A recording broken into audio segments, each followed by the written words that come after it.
Allora, intanto buonasera a tutti e grazie per essere intervenuti, devo dire molto numerosi visto che c'è ancora qualcuno che spera di poter entrare, a questo importante appuntamento con il QAM per conoscere le attività che svolgono e stasera presenteremo anche un libro con l'Africa.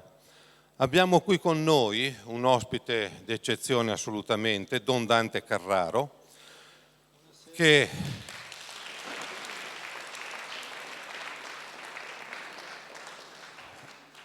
è laureato in medicina e chirurgia con una specializzazione in cardiologia. Inizia a lavorare a Padova, però dopo capisce che non è quella la sua strada e quando invece trova la vocazione e quindi diciamo che appunto decide di entrare in seminario. Nel 91 viene ordinato sacerdote e qualche anno dopo il vescovo lo manda ad aiutare Don Luigi Mazzucato nella gestione del QAM. E adesso vi svelo cos'è il QAM, molti di voi lo sanno, io non lo sapevo, nel senso che ne avevo sentito parlare, ma è il Collegio Universitario Aspiranti Medici Missionario, fondato a Padova nel 1950. Per Don Dante così inizia a concretizzarsi un sogno che nutre da tempo, fare il prete in Africa a servizio degli ultimi per contrastare le innumerevoli morti causate da parto, indigenza, abbandono, malattie, cose che da noi sembrano assolutamente impossibili, invece che in Africa succedono ancora ad oggi. Nel 2008 è direttore del QAM. Vi do qualche numero sul QAM. Oggi il QAM è operativo in 9 paesi dell'Africa subsahariana, grazie al lavoro svolto in 21 ospedali, un'università, 4 scuole per infermieri e ostetriche e un'instancabile attività di supporto in 843 strutture sanitarie, nate dal nulla nelle aree più disagiate. A darci testimonianza di queste attività e di questo impegno di volontariato portato avanti con entusiasmo da un numero veramente, mi sembra che siano oltre 4.700 persone quelle coinvolte in queste attività. Oggi è qui con noi Giuseppe Ragogna, giornalista e scrittore e già vice direttore del Messaggero Veneto, editorialista e curatore di alcune rubriche ed emittenti radiofoniche, nonché autore di diversi libri. Oggi appunto ci presenterà la sua opera dal titolo Con l'Africa, un reportage che racconta il lavoro contagioso ed instancabile di tanti volontari QAM in ospedali senza risorse, in situazioni di estrema povertà e difficoltà, nei villaggi sperduti nelle baraccopoli dell'Africa subsahariana. Le innumerevoli morti di parto e spezzare una gran voglia di vivere di bambini che hanno appunto questa necessità e questa voglia. Allora, senza dimenticare un'attività secondo me importante che mi ha colpito, che ho sottolineato, che il QAM forma personale sanitario in casa loro, nel senso non solo vanno loro ad operare, ma fanno una grande opera di formazione in loco. Questo proprio per permettere a loro, quindi alle persone, agli africani, alla popolazione indigena, di poter operare in maniera autonoma.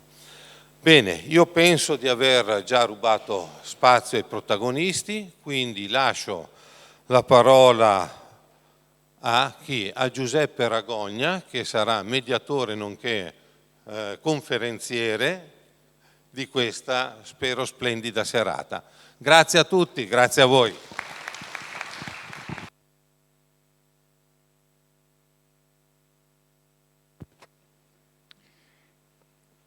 Intanto buonasera, grazie di questa opportunità che ci danno perché la sala è splendida,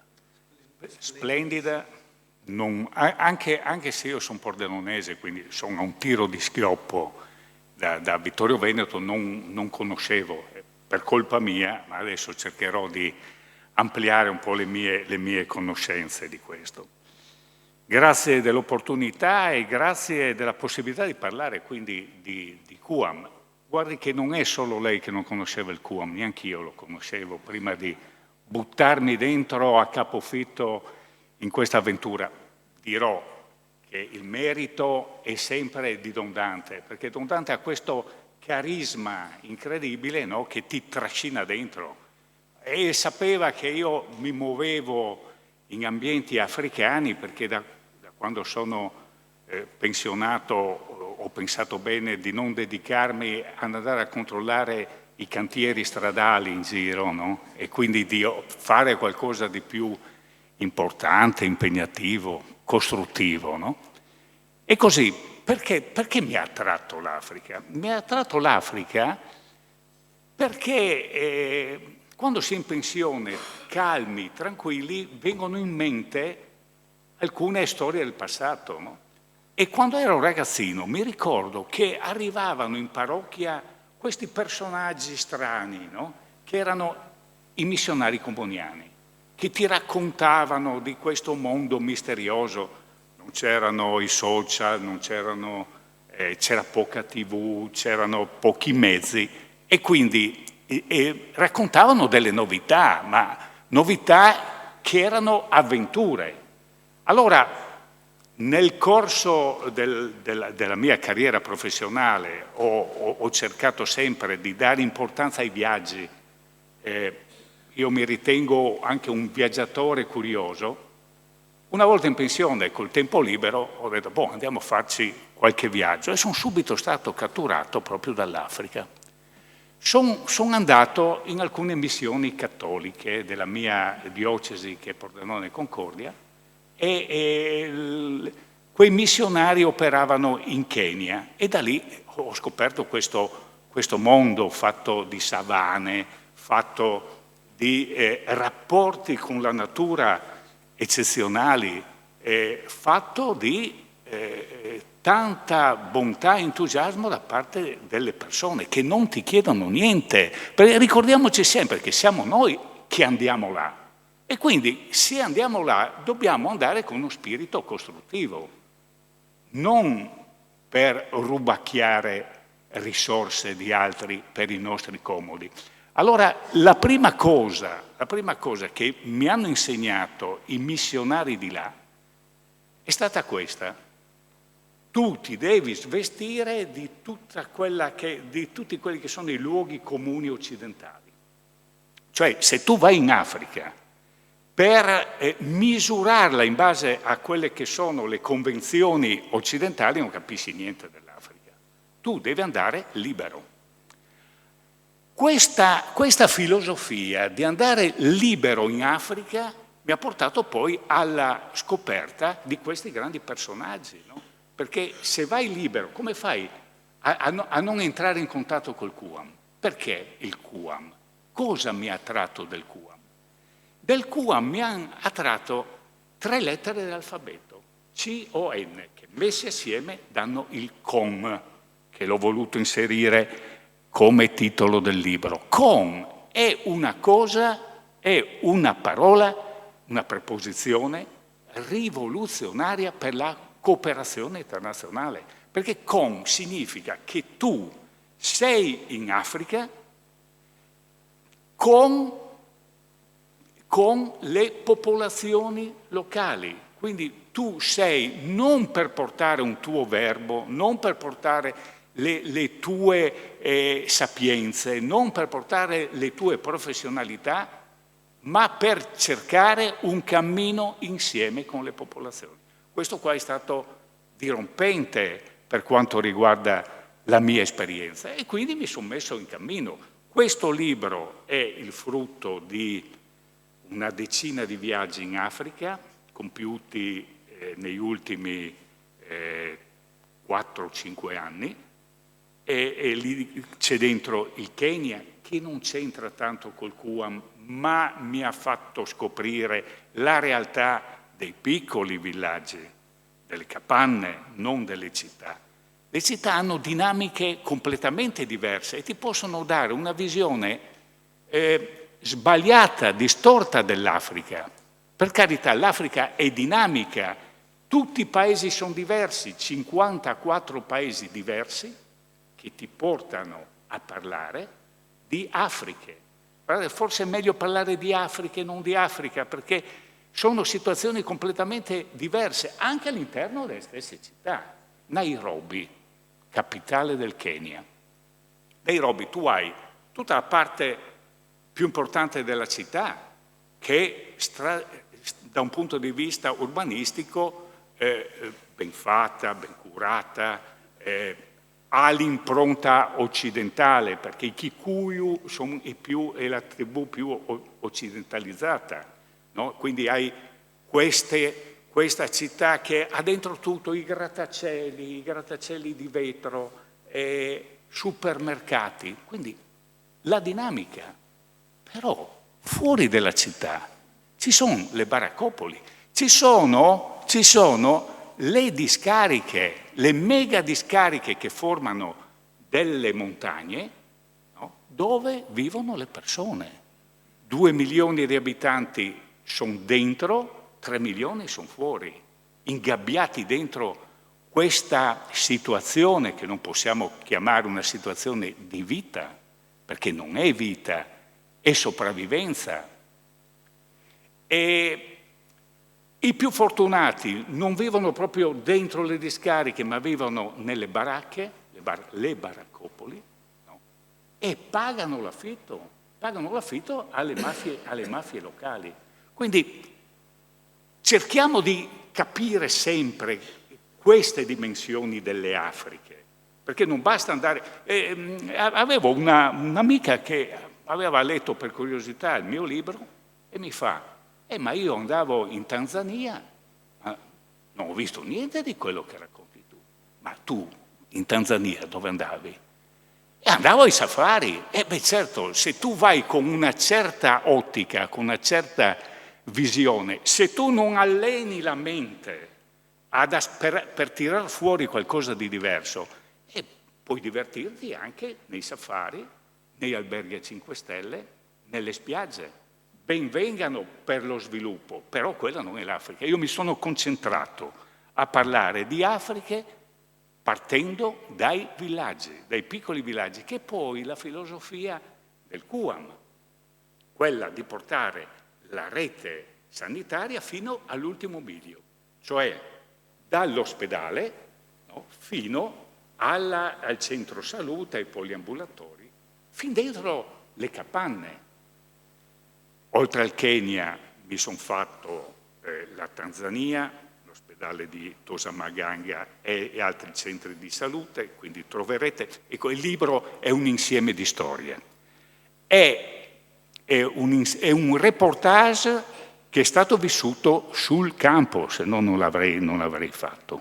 Quindi sono storie anche difficili, bisogna leggerlo con una certa predisposizione, perché altrimenti si fa fatica, perché non ho voluto far sconti, ho voluto raccontare quello che io ho visto, perché altrimenti tutti sono capaci di dire quello che vedono nelle carte patinate delle agenzie turistiche. E quindi me lo sono fatto.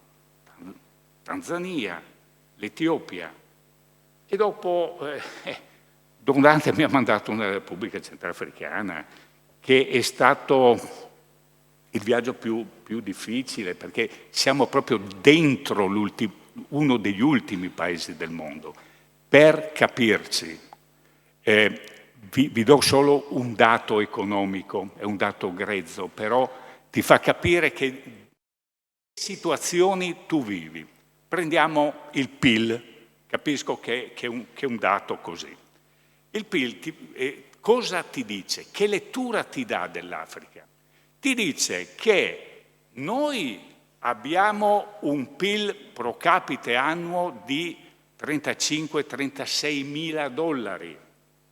La Repubblica Centrafricana ha un PIL pro capite annuo di 460 dollari. Quindi pensate che disparità esiste tra noi e loro. Ecco, questo è importante. Allora, per introdurre, mettiamo il video che loro mi hanno confezionato sul viaggio proprio nella Repubblica Centrafricana. Poi coinvolgiamo Don Dante, vi dirò alcune altre cose, cerchiamo un po' di dialogo.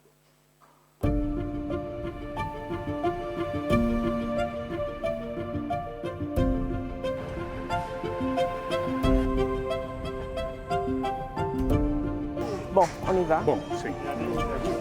Arrivano le mamme con i bambini, lì devono fare una specie di registrazione, poi vanno al triage. È un ospedale completamente gratuito, quindi prende anche più pazienti di quelli che dovrebbe, nel senso che il 75% dei bambini dovrebbe andare, se funzionassero, nelle unità sanitarie periferiche, però che dove o non hanno i farmaci o non c'è il personale o pagano sotto banco, allora è chiaro che poi ha un nome ormai l'ospedale.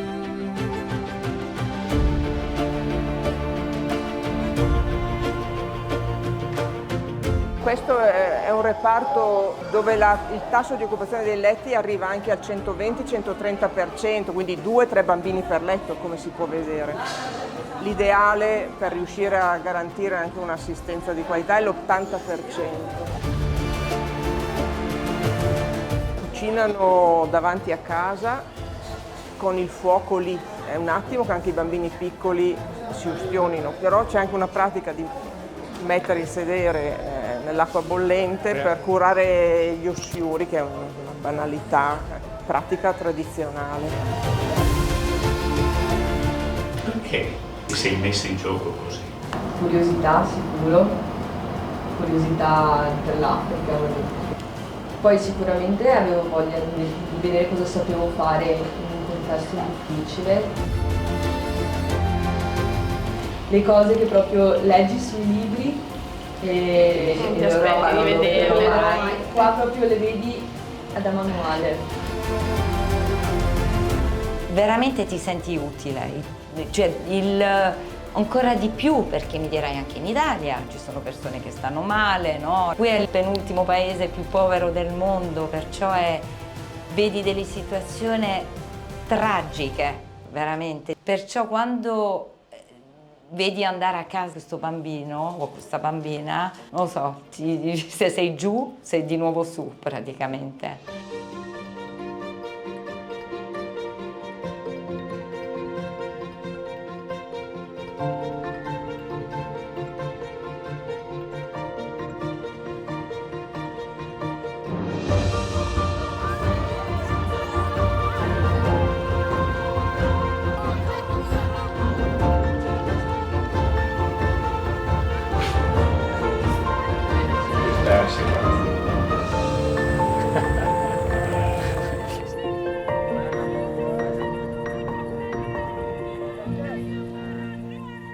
È un breve video che riassume un po' quello che trovi durante questi viaggi, la situazione della rete sanitaria nel grande ospedale, ma anche nel piccolo ospedale.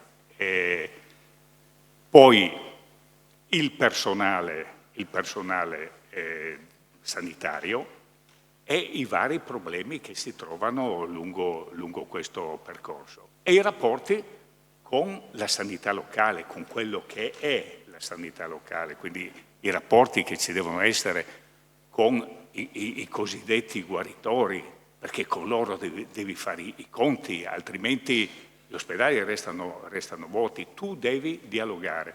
C'è un capitolo che è interamente dedicato a questi problemi di dialogo. È un capitolo fatto con un antropologo del QAM che fa presente questa necessità di un confronto, rapporto ostinato, perché altrimenti rovini tutto. Perché? Perché noi andiamo lì perché lo vogliamo noi, non perché ce lo chiedono loro. Poi interverrò ulteriormente, vediamo un po' col tempo, ma è bene allargare subito a Don Dante. Don Dante ne ha fatti di questi viaggi, ne continuerà a fare. Don Dante è rappresentante del QAM, quindi spiegherà tutto quello che il QAM fa e la logica della presenza del QAM in questi paesi. Grazie Giuseppe. Giuseppe è un grande amico e nell'introduzione scrivo che lui ha deciso di aiutare il QAM come forma di volontariato della comunicazione. C'è il volontariato dei medici che partono e vanno, c'è il volontariato di chi fa il logista e quindi magari porta in giro le copie del settimanale che abbiamo, si dà da fare, e c'è il volontariato della comunicazione. E devo dire che questo libro ha uno squarcio sulla vita del QAM estremamente interessante, perché racconta tante storie, fra l'altro non solo di medici, ma anche di tanti altri volontari, giovani e meno giovani. Parto proprio dal video che ha lanciato adesso Giuseppe per mostrarvi un affondo sempre legato alla Repubblica Centrafricana, che è uno dei 9 paesi. Guardate, vi dico proprio cose rapidissime sulla vita del QAM. Intanto il nome che abbiamo. È un dramma il nome, è complicatissimo, torna indietro perché avevamo solo QAM. La gente mi diceva, voi siete quelli del QAM, sì, si può dire anche QAM, ma insomma, se dici QAM è il nostro nome, ok? E ti guardavano dopo 2 secondi e dicevano, scusa, dicevano, ecco, gentilmente, che cosa vuol dire? Ma altre volte dico, cosa vuol dire sta roba, QAM, parolaccia? No, non è proprio una parolaccia, è una parola swahili. Oggi dico, è una parola swahili che vuol dire, tradotta in italiano, medici con l'Africa. La gente si tranquillizza, io ho risolto il problema, gli ho detto che è una parola swahili, tanto in italiano non c'è, in swahili neanche, io gli dico che è una parola swahili che vuol dire medici con l'Africa. Scherzo un po', ma per dire che questo nome è un nome lungo, difficile, quando vai a metterlo su una felpa, perché poi in italiano, ma poi lì si parla il francese e qualche altra parte in inglese, insomma, collegio, universitario, aspiranti, medici, missionari, troppo lungo, troppo difficile, eccetera. Medici con l'Africa. In inglese è semplicissimo, Doctors with Africa, anche mio zio capisce che cosa vuol dire, e in portoghese Médicos con Africa, in francese Médecins avec Africa, non so bene il francese ma so che si dice così. Questo è il nostro nome. La prossima, vedete i paesi dove siamo. Noi abbiamo una grossa tradizione nella parte est dell'Africa, questa parte qua, eccola qua. Pensate che il Kenya, abbiamo iniziato a lavorare in Kenya, guardate il Kenya dov'è, eccolo là, vedete che non è rosso bordeaux, è rosetta, perché è stato il primo paese che abbiamo iniziato a lavorare. E 10 anni fa abbiamo mollato il Kenya, perché noi siamo medici con l'Africa. Io ti accompagno con te, cammino con te. Quando tu diventi bravetto, io faccio un passo indietro, ti mollo e tu cammini con le tue gambe.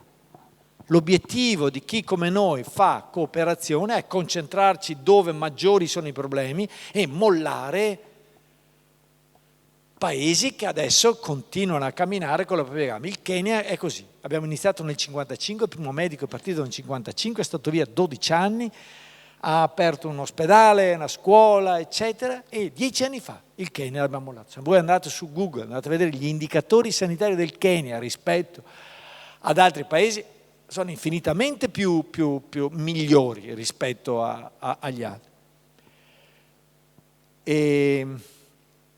Dicevo, medici con l'Africa. Siamo 9 paesi e volevo anche dirvi che da 7-8 anni abbiamo cominciato a mettere più attenzione verso l'Africa dell'Ovest.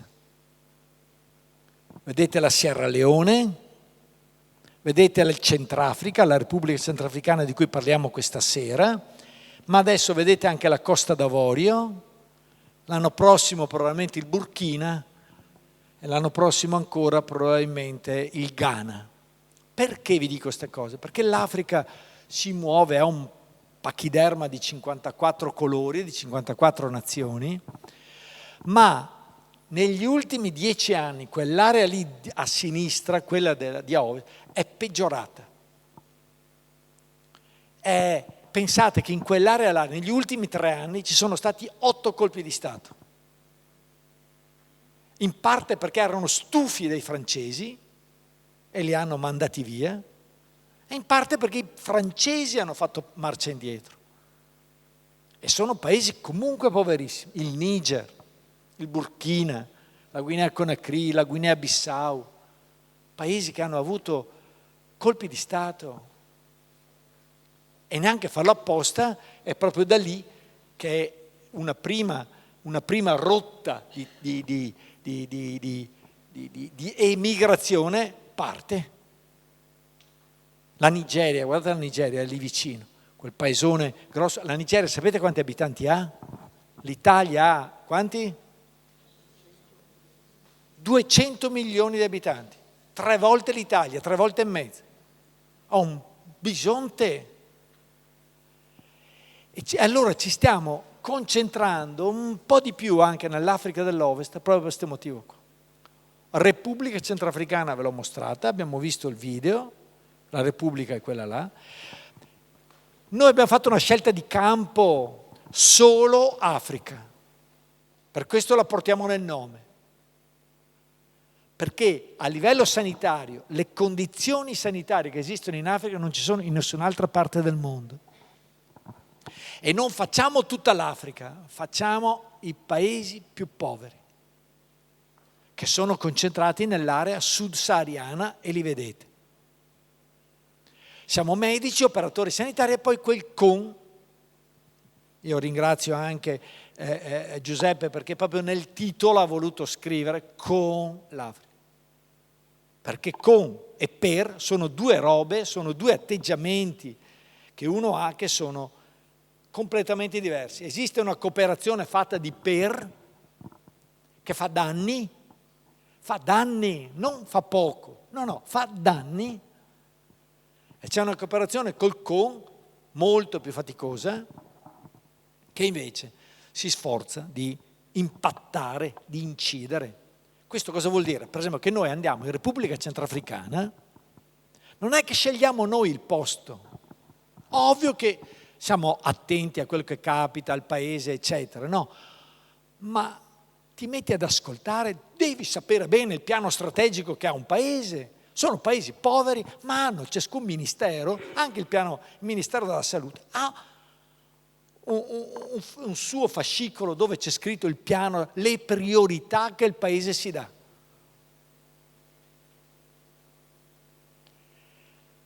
Le debolezze maggiori che il paese ha sono scritte. Allora se tu vai in questi paesi per camminare con loro, allora parti da quelle situazioni deboli e fragili dove loro ti chiedono per primi di essere aiutati. E camminando insieme,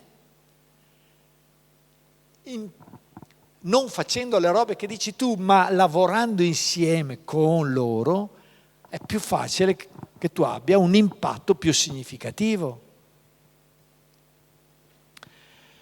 Vedete che sulla sinistra abbiamo dei numeri che sono i numeri della nostra carta di identità attuale, oggi, quindi 75 anni, è scritto 73 perché la diapositiva è vecchiotta, ma insomma 9 paesi, 21 ospedali principali, che sono le crocette che vedete, 2 in Repubblica Centrafricana, le vedete le crocette della Repubblica Centrafricana, ma 843 strutture sanitarie, tanti centri sanitari, tanti più o meno grandi, posti di salute, centri sanitari più grossi e così via, 116 distretti, i distretti sono le ULS nostre, una università in Mozambico, a Beira, che è una facoltà di medicina dell'Università Cattolica del Mozambico.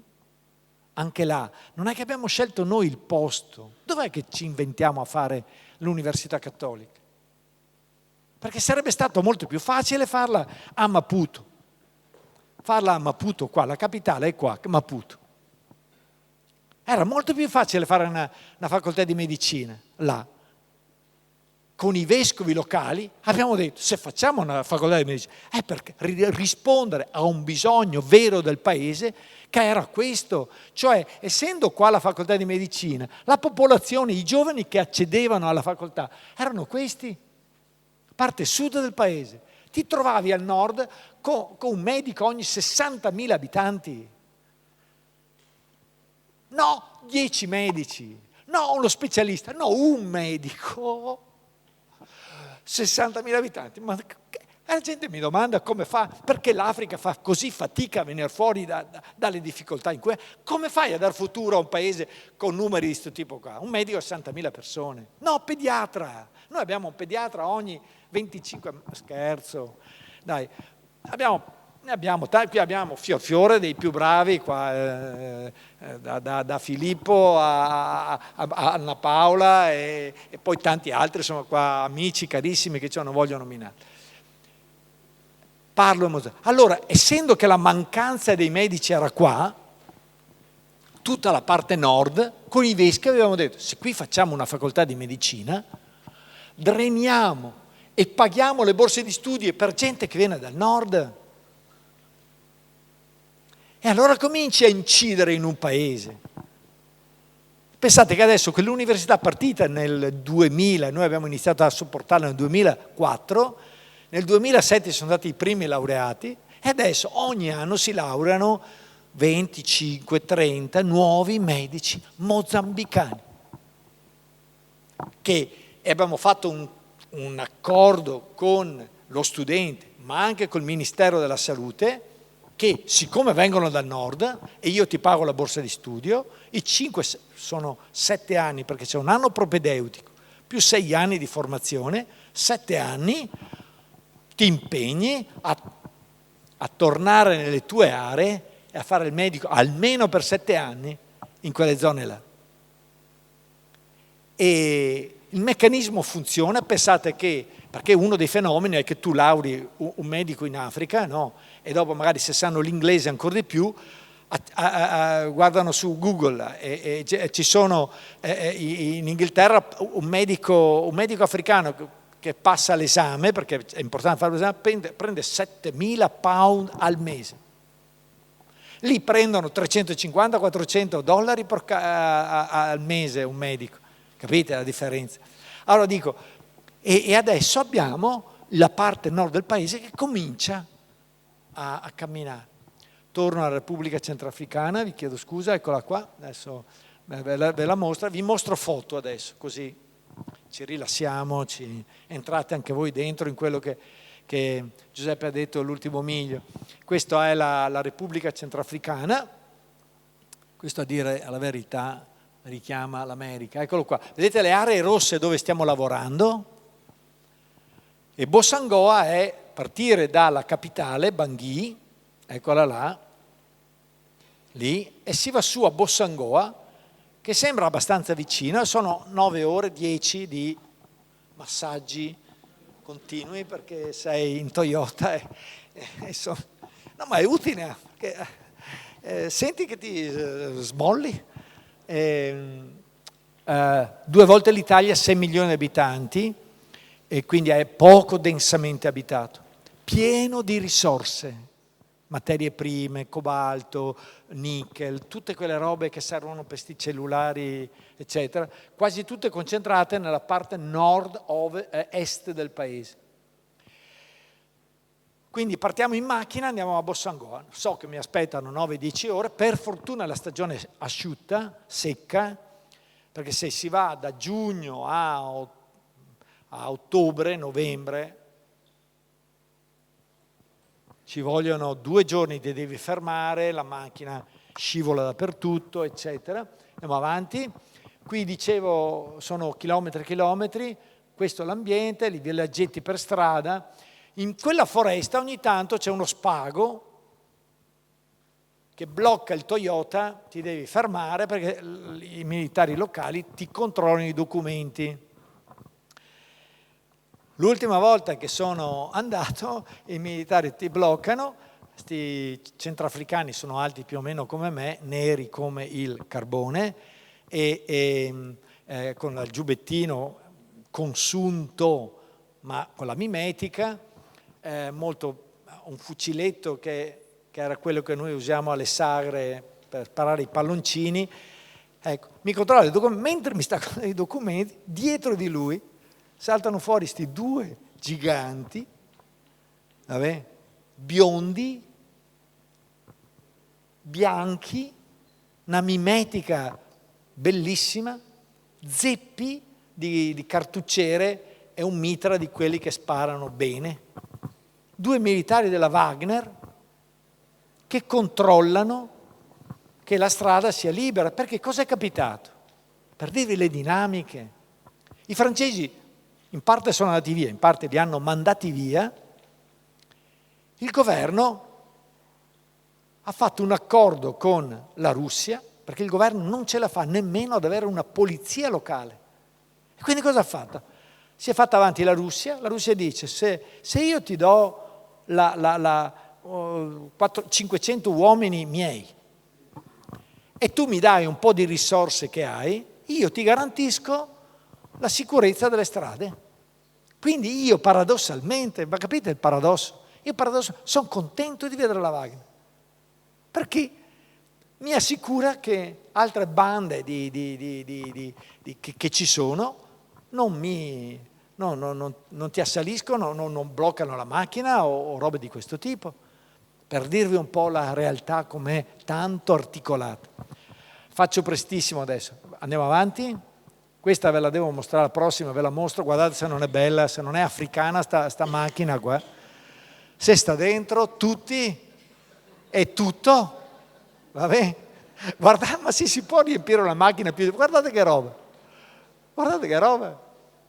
Dentro è piena zeppa di gente, borse e avanti. Questa è l'Africa, ma è per quello che insieme a tante rogne, a tante fatiche ci si diverte anche un po', perché sennò andiamo avanti. Questa è la macchina che rimane impantanata, ovviamente, andiamo avanti.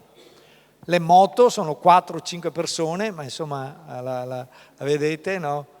Ecco. Questo è l'albergo più importante di Bossangoa, dove noi andavamo a prendere un goccio di latte al mattino e dopo il resto del giorno ci si arrangiava. Andiamo. Ovviamente era destino che noi arrivassimo a Bossangoa.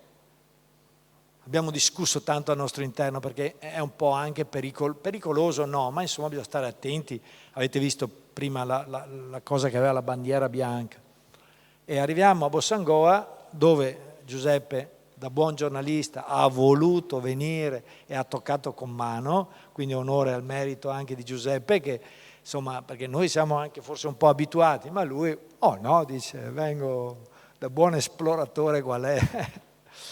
Arriviamo a Bossangoa, porca miseria, dovevamo proprio venire qua, perché arrivo davanti alla cattedrale, questo è il coso della cattedrale, a sinistra, io arrivo con la strada, a sinistra di questo cartellone c'è la cattedrale, adesso Giulio allarga eccola là, guardate, Missione Cattolica Cattedrale Sant'Antonio di Padova di Bossangoa, no che credo, dite.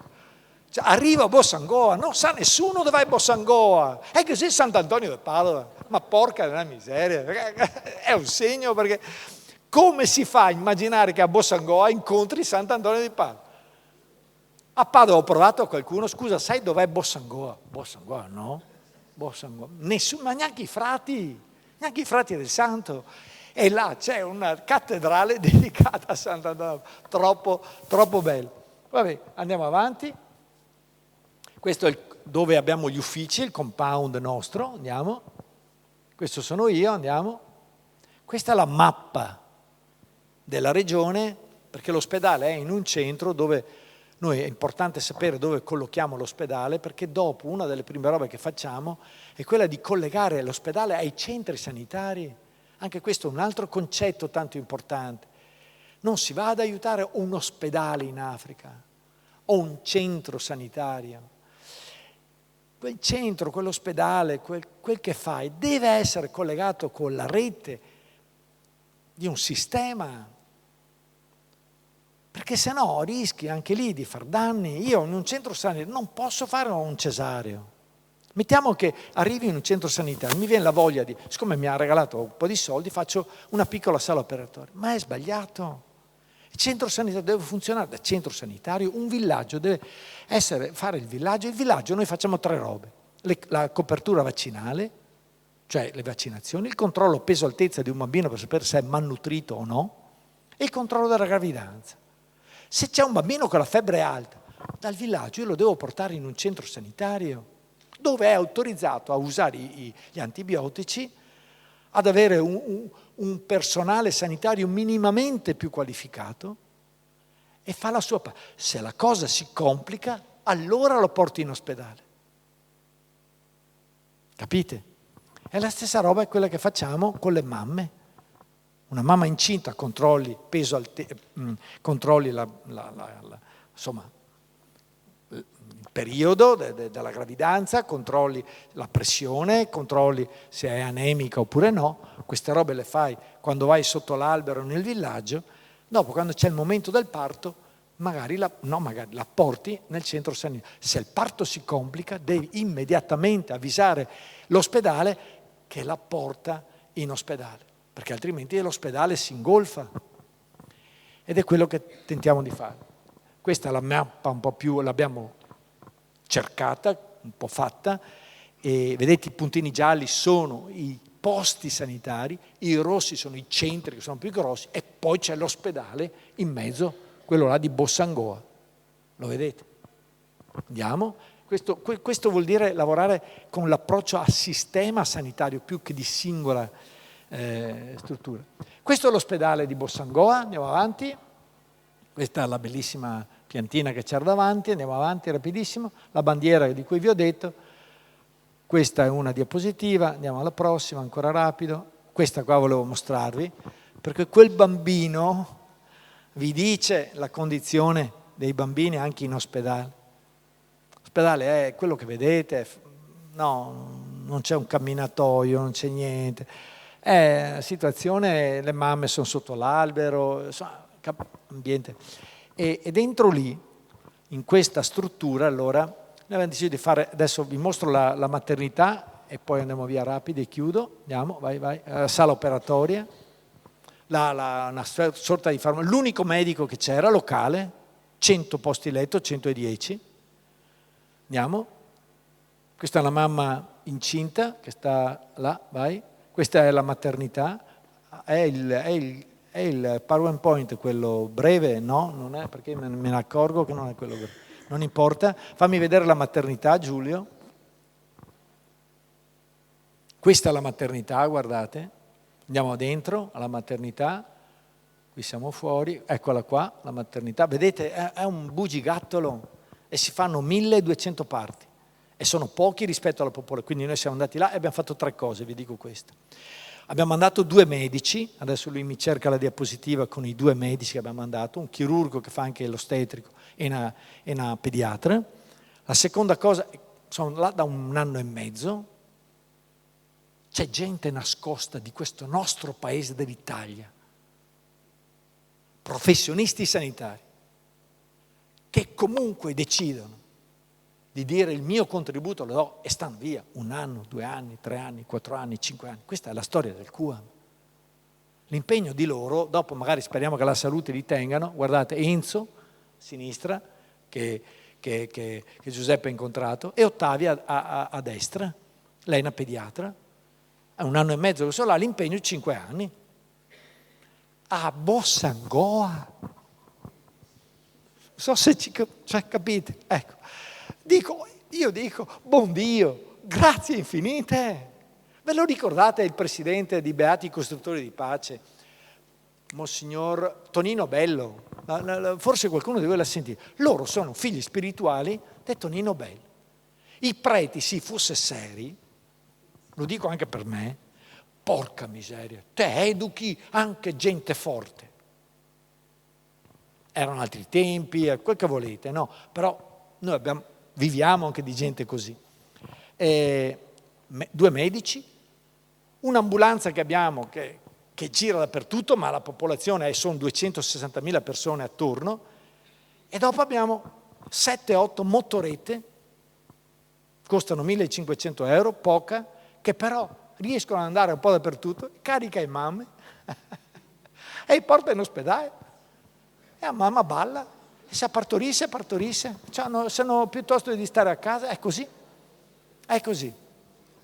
Terza cosa che facciamo, abbiamo deciso di riabilitare una maternità che era indecente.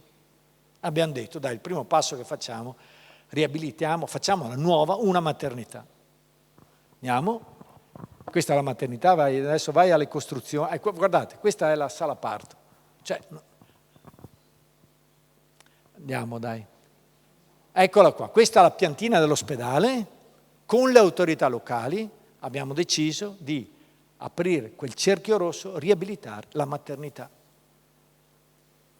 E il disegno che abbiamo fatto, tutto approvato dalle autorità locali, con loro, pian pianino, abbiamo avuto un po' di tempo, deve esserci la piantina. Eccola qua, questa sotto è la maternità, che vedete ha degli spazi adeguati, preparto, la sala parto, poi il postpartum, e di là è a sinistra, cioè in alto, la vedete, una piccola sala dedicata a ste mamme che partoriscono, che hanno bisogno di un cesareo.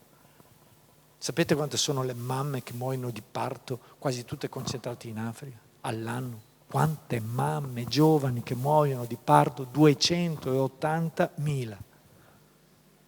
Volete? E il parto non è una malattia. La gente mi domanda perché abbiamo fatto mamme e bambini, prima le mamme. Ma perché il parto non è una malattia? Il parto è il diritto sacrosanto di mettere alla luce un bambino senza perdere la vita. Questo è il nostro impegno. Quindi abbiamo fatto la maternità, e l'ultima cosa che abbiamo deciso di fare, e stiamo cercando soldi, lo dico proprio molto terra a terra anche per questo, che è la nuova scuola di formazione per ostetriche e ostetiche a Bossangoa. Allarga il disegno, eccola. Il ministro ha insistito tantissimo con noi. Don Dante, voi fate mamme e bambini, fate formazione, aiutatemi a fare una scuola nella zona periferica della Repubblica Centrafricana. Mostra la prima diapositiva, dove c'è la cartina geografica. C'è un paese che non ha nessuna scuola di formazione nelle aree periferiche, rurali. Una scuola di formazione c'è in capitale. E dopo il ministro mi dice, vengono qua sti ragazzi a studiare, si fermano qua 3-4 anni e dopo non tornano più nelle zone dove invece no, c'è bisogno. E quindi abbiamo detto, no, l'altra, quella colorata. Eccola, è grosso il paese. Un paese che non ha una scuola di formazione periferica. Abbiamo deciso, dai, non abbiamo, l'ho annunciato a novembre, chi è venuto a novembre, l'ho detto a novembre, e vogliamo farlo, ecco, perché crediamo che gente. Tutto questo lo trovate in maniera molto più, io faccio confusione quando parlo, confusione, insomma, mi diverto anche, ma lo trovate in questo libro che è scritto veramente bene, con dentro alla descrizione di quello che fa il QAM anche qualche storia del nostro volontario che così, che si impegna, compresi anche i giovani. Avete visto nel video di prima i giovani? Ecco, questa è una roba che ci dà tanta soddisfazione, perché abbiamo dato l'opportunità ai giovani di poter fare un'esperienza più o meno lunga proprio dentro la rete dei nostri ospedali, e siamo contenti che le università l'abbiano riconosciuta, e ci dà, insomma, è un contributo prezioso, importante, ma mi fermo qua perché sennò vado troppo lungo. Grazie.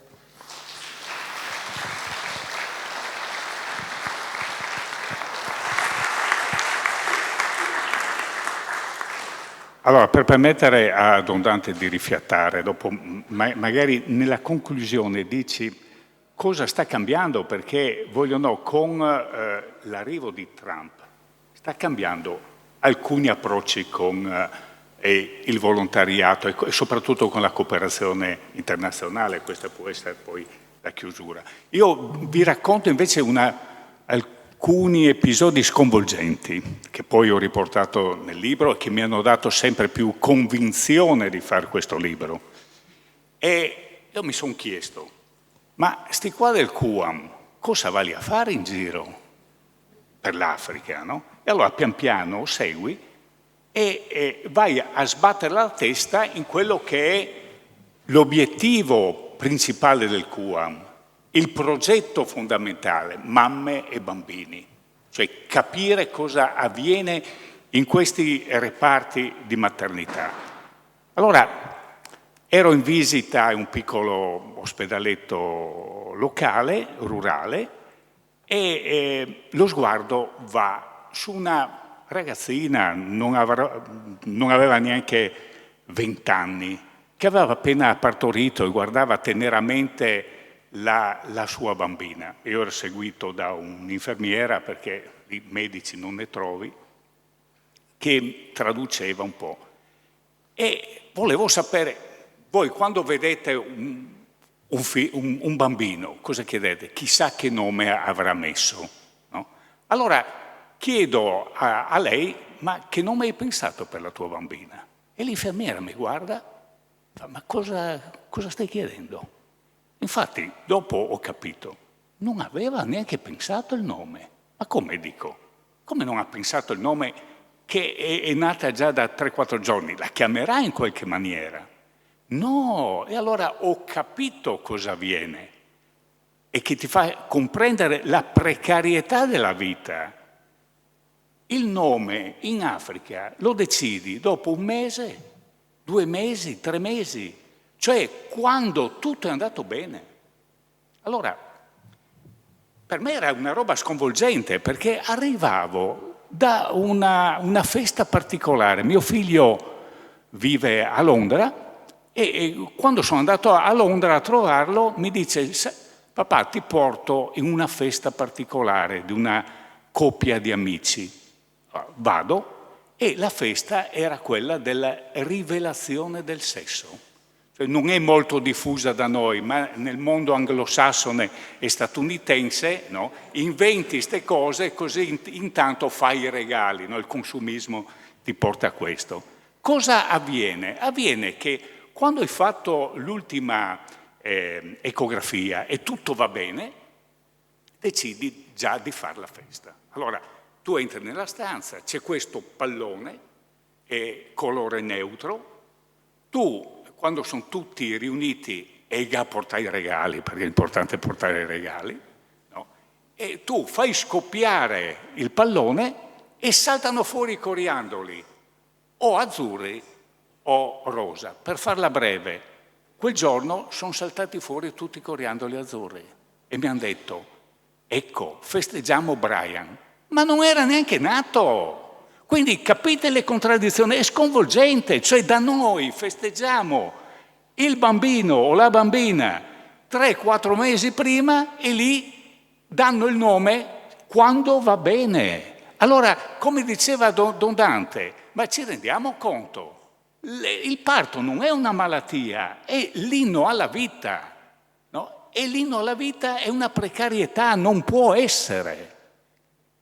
È una questione di diritti umani universali, o ci crediamo o non ci crediamo.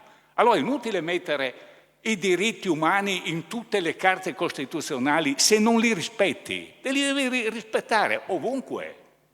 Ecco, questa è la cosa sconvolgente, questa è la cosa che poi mi ha fatto andare avanti col libro, perché ero lì, ho detto butto via tutto, ho preso gli appunti, butto via, cosa sto qua a scrivere queste robe che a chi possono interessare, ma è giusto però saperle.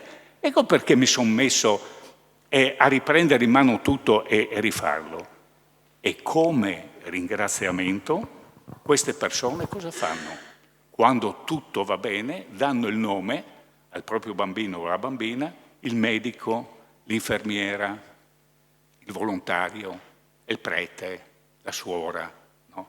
Io ero in visita in un villaggio di Samburu, a nord delle savane del Kenya, e in questo piccolo villaggio viene incontro una ragazza con questa bambinetta in mano e in braccio, perché era attratta, arrivavano i Muzungu, perché noi bianchi siamo i Muzungu per loro, no? Arrivano i Muzungu, allora porta con orgoglio la bambina a far vedere sti bianchi che arrivano e mi dice: questa bambina, sì, con la loro lingua, questa bambina è Italia. Oh, mi ho detto, mamma mia, perché Italia? Perché voi italiani siete buoni, bravi, ci date una mano. Cioè, capite, noi abbiamo ancora una buona capacità di relazioni, grazie proprio a queste organizzazioni, buona capacità di relazioni in Africa. Bisognerebbe coltivarle di più. Ecco, mi fermo qui di nuovo. Dico ad Don Dante, così dobbiamo concludere, no? Perché è un'ora abbondante dopo in caso. Ma questa decisione, ho visto che domenica hai rilasciato quell'intervista a quella bella trasmissione della Maggioni in mezz'ora. È una delle poche trasmissioni serie che la nostra televisione manda in onda, perché di Africa, in Africa può succedere di tutto, di Africa non si parla mai. E ci sono 20-25 guerre, di Africa non si parla mai. E cosa sta succedendo con questa decisione di Trump di smantellare quella che era l'Agenzia dello Sviluppo? USAID, l'avete sentita, è un'agenzia di aiuto degli Stati Uniti, ha una lunga tradizione, si chiama US, no, United States Aid, che vuol dire aiuto degli Stati Uniti, USAID. E hanno una storia lunghissima, credo che l'idea iniziale sia stata quella di Kennedy. Dopo di quello USAID è sempre esistita ed è stato continua a essere un donatore importante per chi come noi fa la cooperazione. Non in tutti i paesi, non per tutti, hanno i loro limiti, come tutte le strutture grosse i costi rischiano di essere elevati, però hanno anche dato tanti soldi. Vi faccio un esempio, noi lavoriamo in Sud Sudan, vedete dov'è il Sud Sudan? Eccolo lì, abbiamo 4 ospedali, 2 scuole di formazione per ostetriche, eccetera. Di tutto il budget che il Sud Sudan ha a servizio del sistema sanitario, 1/3 di questo viene da USAID.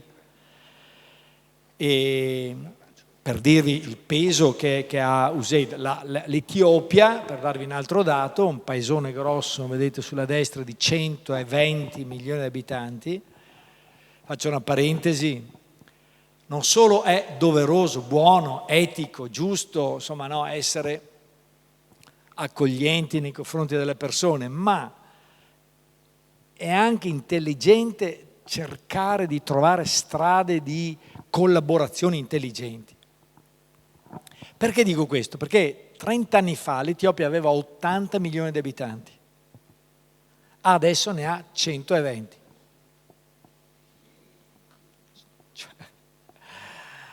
Crescono.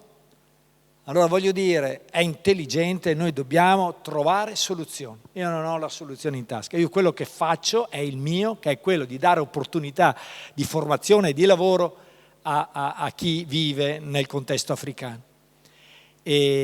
Ma sarebbe lungo il discorso migratorio, lo chiudo qua. Dicevo, l'Etiopia, un paesone grosso, ha ricevuto l'anno scorso dagli Stati Uniti attraverso USAID 1,7 miliardi.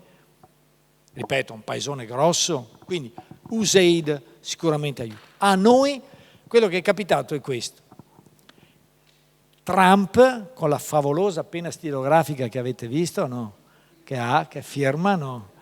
ecco, e dopo la chiude e la lancia e tutti là a prenderla perché è una roba quasi sacra.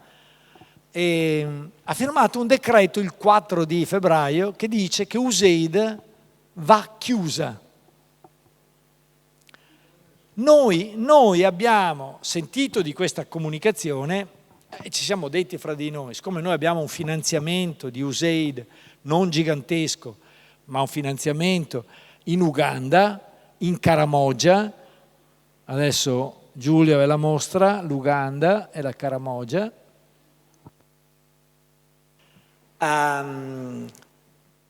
firma il 4 a Washington, il 5, il giorno dopo, arriva il capo progetto nostro che abbiamo in Karamoja, arriva una notifica che dice da oggi si devono sospendere tutte le attività finanziate da USAID. Il giorno dopo, in Karamoja. Va ben efficienza, ma porca della miseria. Noi avevamo pensato, ok, ha firmato, adesso ci saranno 2 o 3 mesi dove prenderemo visione di che cosa, cioè no, capire meglio quello che ti sta capitando. Zero. Il giorno dopo, sospendere tassativamente tutte le attività finanziate da USAID. Scusa, e le mamme che portavo in ospedale con la macchina, con la motoretta, la benzina, il gasolio, il driver che guidava, questo ci stavano finanziando. E in ospedale un taglio cesareo, una trasfusione di sangue, che fai alle mamme? Sospeso il progetto. Ma dal 5. Avevamo 2 progetti, uno legato al materno infantile, la copertura continuare a fare le vaccinazioni ai bambini, sospeso. E l'altro progetto ce l'avevamo sulla tubercolosi. La tubercolosi in Karamoja sta crescendo. Ovvio che si deve lavorare per fare in modo che la tubercolosi non cresca, per loro prima di tutto, ma anche perché dopo, se troviamo tubercolosi a Vittorio Veneto, se no. Quindi è intelligente. E abbiamo dovuto sospendere anche il lavoro della tubercolosi. Questo è il primo grande problema. Il secondo problema è che avremo 200-250 lavoratori che lavorano con noi in Uganda e lì ne abbiamo una 60. I lavoratori nostri ugandesi mi dicono: Dante, le attività le abbiamo sospese, ma il salario dopo ce lo date o no? Ovvio che ho detto, dai, voi siete qua, finché siete qua, certo che noi rispondiamo del salario, ma i soldi noi non possiamo più spenderli, in qualche maniera dobbiamo tirarne fuori da qualche parte. Terza cosa, anche addirittura i rendiconti delle attività fatte che presenti a Kampala, che c'è la sede grande di USAID a Kampala, li avevamo presentati un mese prima, speravamo che vedessero che i conti sono in regola e che quindi poi ci ritornassero i soldi che abbiamo speso nel progetto. Sono andati i nostri alla sede di USAID a Kampala, chiusa. Nessuno che risponda alla mail, nessuno che risponde a un cellulare. Zero, ma zero. Madonna.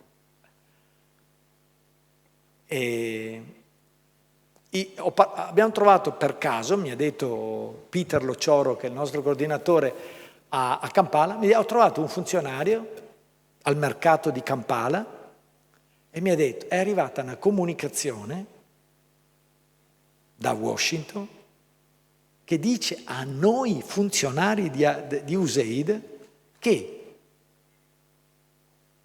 siete, ha detto così, siete licenziati e dovete rientrare negli Stati Uniti. Chi rientra entro 30 giorni, il biglietto di aereo per rientrare glielo paghiamo noi americani. dopo 30 giorni anche il volo di rientro negli Stati Uniti te lo paghi. Cioè, robe, capite? Una roba,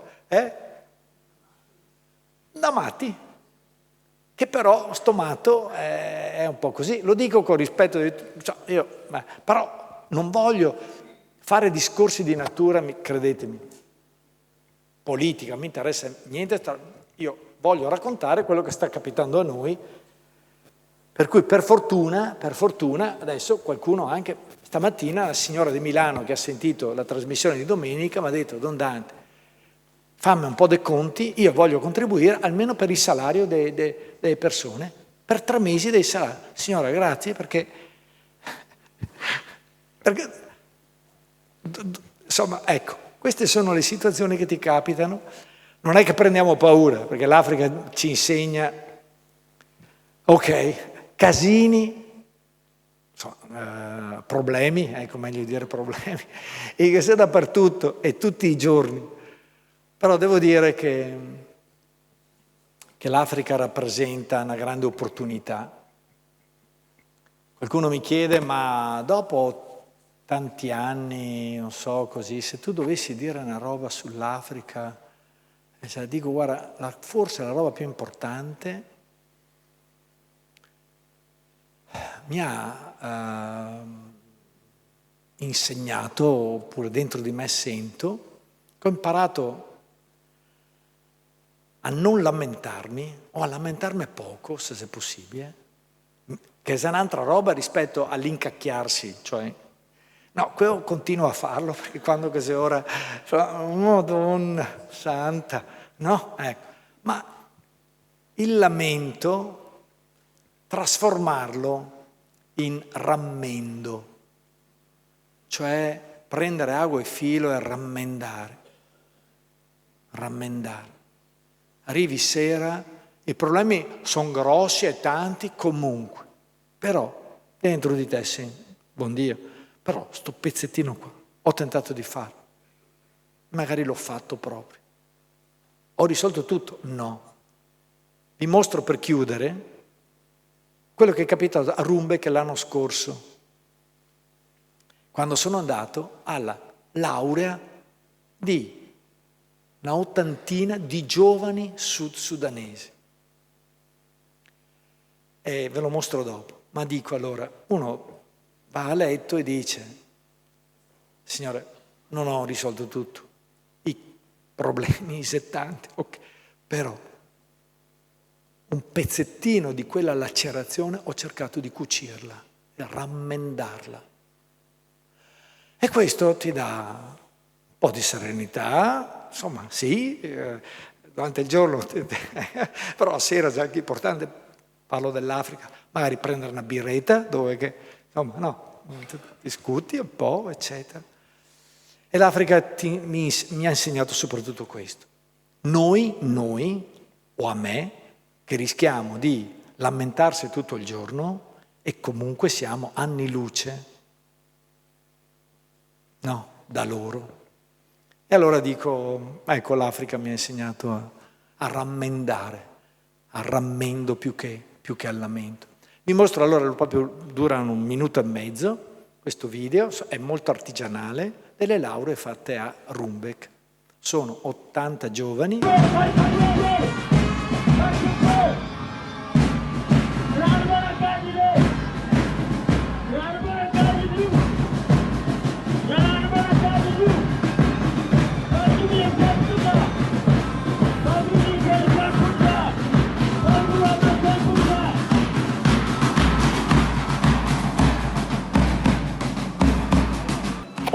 Giovani che si laureano, festa, vedete, qua tutti a Dubai, 42-43 gradi, però bisogna essere vestiti bene, e quindi eccoli qua, guardate che belli che sono. Questi sono, fra virgolette, i professori, i colleghi che gli hanno insegnato a fare un po' di varie cose. I Dinka, vedete che sono altissimi, perché sono alti. Questi sono i 12 tecnici di laboratorio che si sono diplomati. 12. Vestiti bene, guardate quel loro camice. questi col colore violetto sono le ostetriche e gli ostetrici, 18 nuove ostetriche. E questi sono gli infermieri professionali, una trentina, e passano. Guardate la gente in fondo che c'è, perché è una festa grande, c'era il ministro, c'era il vescovo, eccoli qua, guardate che belle che sono. Qui adesso il cellulare si sposta, vedete, questo è il tavolo delle autorità locali.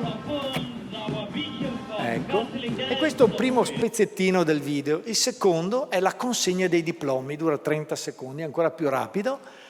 E ovviamente io ero ospite d'onore, quindi mi vedrete con un mantellone rosso che faceva un caldo che morivo.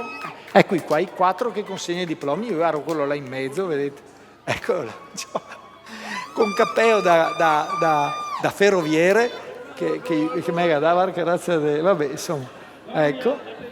E un casino anche nella consegna dei diplomi, per cui una donna natosa si era trovata col diploma maschile, insomma abbiamo tentato dopo. Però 80 diplomi consegnati, guardate che bello, tanta gente, tanta festa. Vi ho detto prima che il Sud Sudan non ha un'ostetrica ogni 10.000 mamme che partoriscono.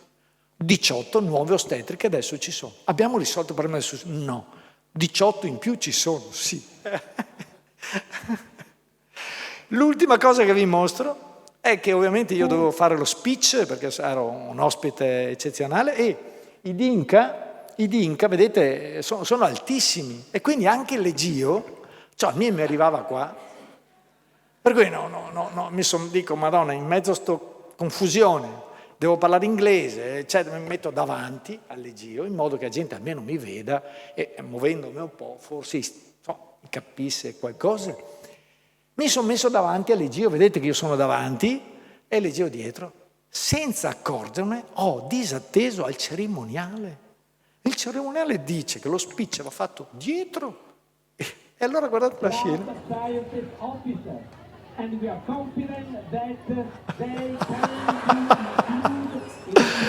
Dunque, sto parlando, vedo sto qua che con l'Egio viene avanti. Ah, Madonna, vedete, non è possibile. Questa è l'Africa, per questo gli vogliamo anche bene, perché in quel contesto era importante stare dietro l'Egio. Questa è la nostra vita, grazie a voi.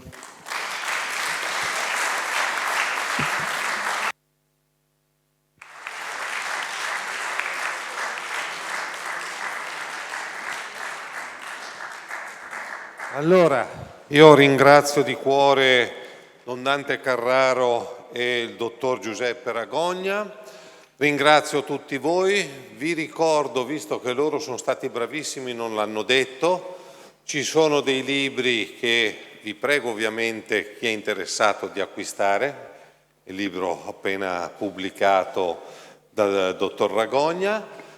Se ci sono delle domande velocissimamente possiamo rispondere a un paio di domande, se no grazie di nuovo a tutti e alla prossima. Io devo dire mi hanno conquistato con questa loro attività e quindi la prossima volta lo faremo direttamente in Africa. Grazie a tutti.